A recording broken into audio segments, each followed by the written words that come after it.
welcome back to 1001 Beers and Must Try Food. I'm here with Sequino again. Can't get rid of me. No.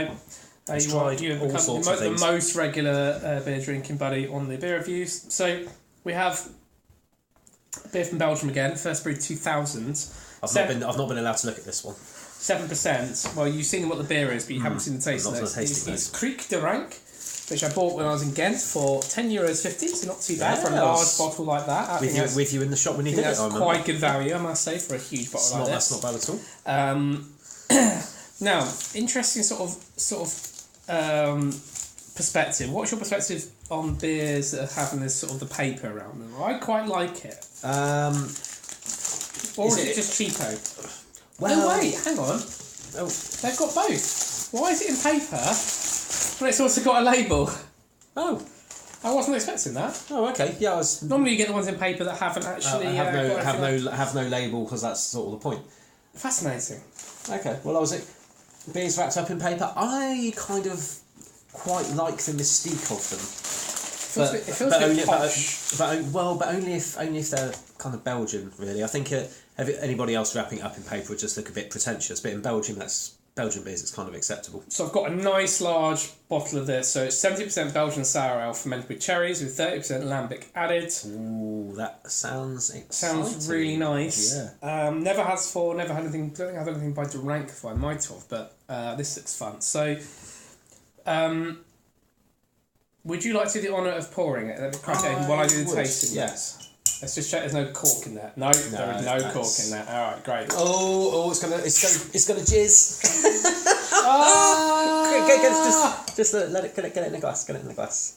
Sorry. Oh dear. It's gone crazy. Unplanned hilarity. Oh God, look at that. Whoa. So much foam. Oh, the beers, the books Moby Dick.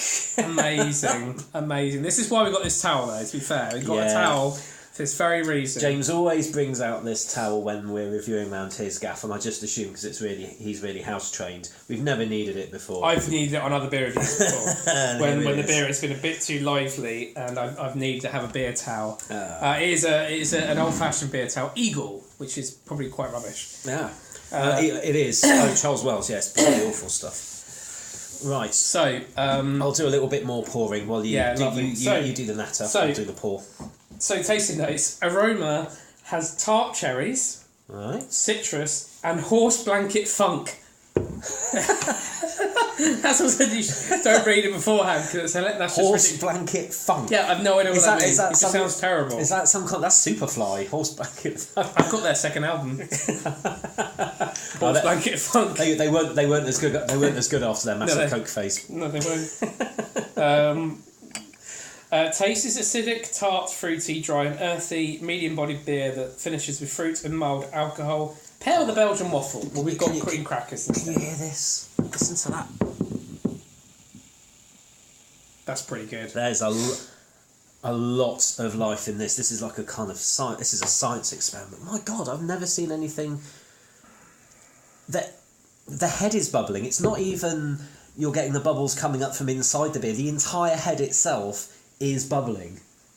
It's quite amazing. The equivalent of this would be getting a bath bomb from Lush. That's the only thing I've seen bubble away this much. So interesting. Wow. So first of all, I should point out the whole sour cherries are from Poland. And the lambic beer itself actually comes from Girardin Brewery, and we've reviewed Girardin. We have. Another beer by them. So the result, a quasi-lambic, quasi-oud brune, quasi-creek beer with lots of wild farmhouse character. Quasi-modo. Who knows what we got here? You can probably get a little bit more in that one. Just wipe that up. Sorry, OCD. It's my table. My table. No, that's fine for now. We can have a bit more in a minute. Yeah. So, obviously, it looks like a creek. I mean, there isn't really anything else to say about when it comes to creeks. It's red. It's red. What's it smell? Of creek. Smells of sour cherries. Sounds like a creek. Well, it's ticking all the boxes. I reckon. You know what? I think it might taste like a creek. Should we go for the taste? Yeah, let's do so. All right. Cheers. Right. Cheers. Prost. Ooh, wow. That's not half bad at all. That is not bad at all. I noticed that I was just seeing your expression, seeing my expression.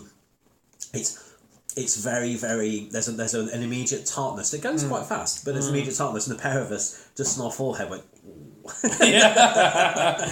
Just like, oh, that's a little bit on there. Is that okay? Yeah, I think that's good. That's nice. That is super nice. It's not super sweet. It's very, very cherry. No, it's really refreshing. It is very refreshing. It's not overly sour. It's not sweet at all.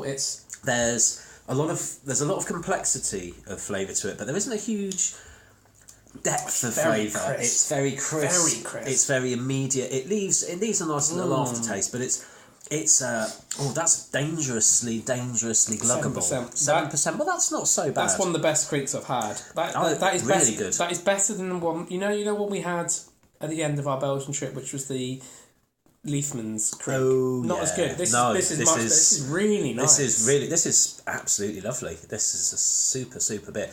It's this on a hot summer as well. Just having it now is absolutely fine. Having this on a hot summer's day would be perfect. It's just got. It just cleanses your palate as well. Actually, it balances everything quite nicely because, going back to the description, I think that description is maybe slightly overblown. There's a nice balance. The cherries are balanced. The sourness is balanced. It's very well balanced. The lambic is balanced. You can taste everything that's in there, but nothing is. It's all nicely in sync. You get a lovely overall flavour profile. It doesn't have a 7% either. This is dangerous. Dangerous. It's super nice. Alco pop. I can still taste. I'm getting the aftertaste. It tastes, and just the crispness is the aftertaste. And it gets under the tongue as well. A lot of beer when you drink it. A lot of the flavour. You experience this all on the top and the side of the tongue. This one actually gets underneath. I've got a niche reference for you. Good. This is like the beer equivalent of Euthamol. Euthamol toothpaste. As in, because anyone knows this sort of Euthamol toothpaste you can get, which I now have thanks to Sequino. I'm now using it once a week, and it's basically cleans your mouth, and your mouth tastes really fresh and clean afterwards. This. It's got a heck of a flavour that if you've not used it before, it takes a while to get into. A bit like this, so you come away out of this with a very clean mouthfeel, and it really, really goes around the entire mouth, and you're not left with too much. You're left with a hint of cherry and a hint of sourness. But there's no I want more. I want to drink this more. Yeah, and you don't get gunk. You don't get that kind of back gunk in your mouth that sometimes you have with. Excuse me, the more sweeter Krieks or ones aren't as good. Where you got that sort of sugary. Yeah, it doesn't leave that sweetness, that sugary aftertaste. Or slightly phlegmatic bit left in the back of your mouth. This is just clean, crisp, absolutely superb. This is one of the best beers that I've tried. The brewers actually started off as home brewers, so they've obviously probably sampled quite a lot. When was it first brewed? 2000. Okay, 2000. So it's still a fairly modern beer in terms of Belgian beer. Yes. The tales of long dead monks, Trappists, and it's much. I'm most interested whether they've actually revealed anything by this brewery before. Really sticks to the style fantastically. Just takes it. I've done the other two beers by this brewery. Goldenberg and XX Bitter. Now, XX Bitter I didn't like at all. Oh, okay. I'm not keen on XX Bitter either. I've had that one. Goldenberg was, I think, fine. I don't really remember it, so therefore it wasn't. This just knocks their other beers into a cocked hat. Sometimes you do get that though with some breweries. You just get one super beer and the rest are Goldenberg was quite nice. No, they're not in the same ballpark. Goldenberg was quite nice. This is super nice. I mean, really, really, really nice. I think we're kind of running out of superlatives. It's probably the best Kriek I've had. You have to say, just go and find this one. This is. I don't know whether you can get it in this country or not. This is up there. This is up there with with Ballast Point. It's up there with Hanson's. Yeah. Old Gers. In terms of once I'm having them, I absolutely want to drink more of this. I'm just looking through the other sort of Krieks in here and see what else I've done or we have done. This is. I can't find too many others at the moment. We did. Do we only do? How many Krieks did we review in Ghent? Was it just the one? Just the Leafmans? I think it was just one. We drank through. We drank 3 or 4, but we only reviewed one for various reasons.